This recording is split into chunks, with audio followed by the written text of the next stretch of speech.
મિત્રો, ગુજરાતની અંદર અત્યારે સામે સ્થાનિક સ્વરાજની ચૂંટણી આવી રહી છે અને સ્થાનિક સ્વરાજની ચૂંટણીને ધ્યાનમાં રાખીને આમ આદમી પાર્ટી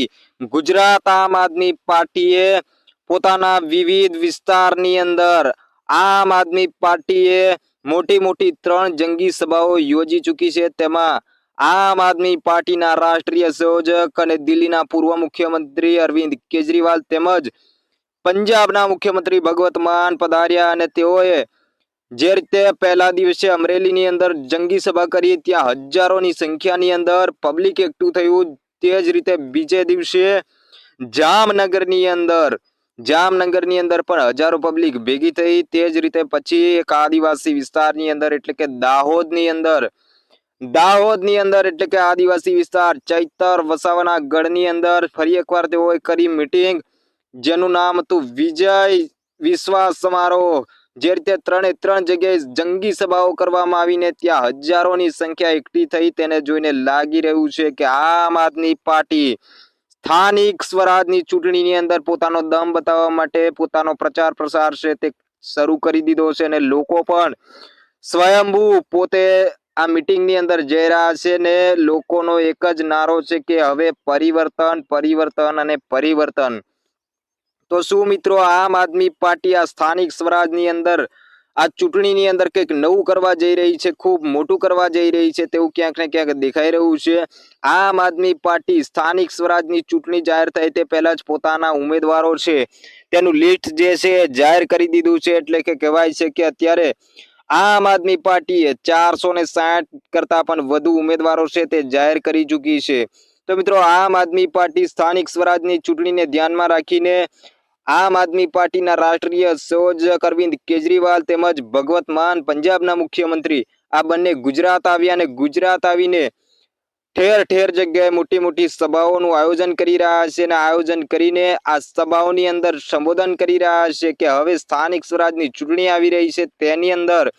ઝાડુનું બટન દબાવો અને પરિવર્તન લાવો તેવું અરવિંદ કેજરીવાલ છે તે લોકોને સંબોધન કરી રહ્યા છે। એક મોકો આમ આદમી પાર્ટીને આપો તેવું કહી રહ્યા છે અને ક્યાંક ને ક્યાંક આમ આદમી પાર્ટી છે પોતાનો પ્રચાર પ્રસાર જે છે તે શરૂ કરી દીધો હોય તેવું પણ આપણને લાગી રહ્યું છે।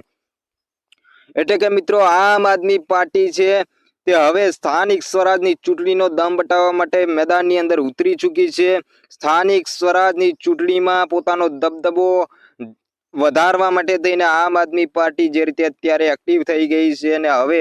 સૌરાષ્ટ્ર હોય કે આદિવાસી વિસ્તાર હોય કે પછી અન્ય કોઈ પણ વિસ્તાર હોય તેની અંદર આમ આદમી પાર્ટી પોતે પોતાનો દમ બતાવવા માટે અત્યારે મોટી મોટી જંગી સભાઓ કરી રહી છે, જેમાં દિલ્હીના પૂર્વ મુખ્યમંત્રી અને રાષ્ટ્રીય સંયોજક આમ આદમી પાર્ટીના અરવિંદ કેજરીવાલ તેમજ પંજાબના મુખ્યમંત્રી ભગવત માન આ બંને સાથે મળી અને આમ આદમી પાર્ટી ગુજરાતનું પ્રદેશ નેતૃત્વ એટલે કે આમ આદમી પાર્ટીના પ્રદેશના નેતાઓ છે ગુજરાતના, બધા સાથે મળીને મોટી જંગી સભાઓ કરી રહ્યા છે, જેની અંદર હજારોની ભીડ છે તે ભેગી થઈ રહી છે અને ક્યાંક ને ક્યાંક એવું લાગી રહ્યું છે કે હવે ગુજરાતની અંદર આમ આદમી પાર્ટી છે તે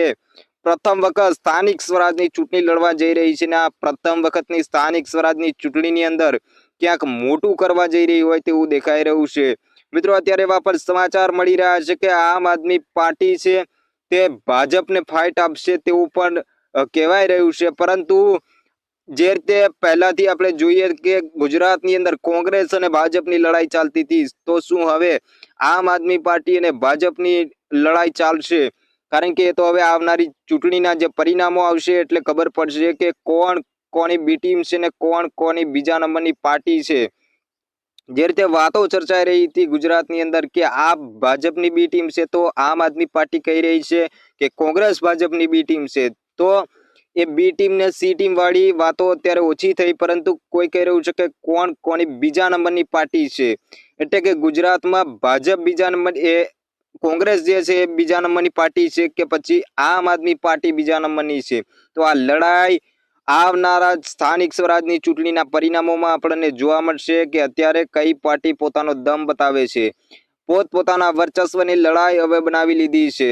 તો મિત્રો,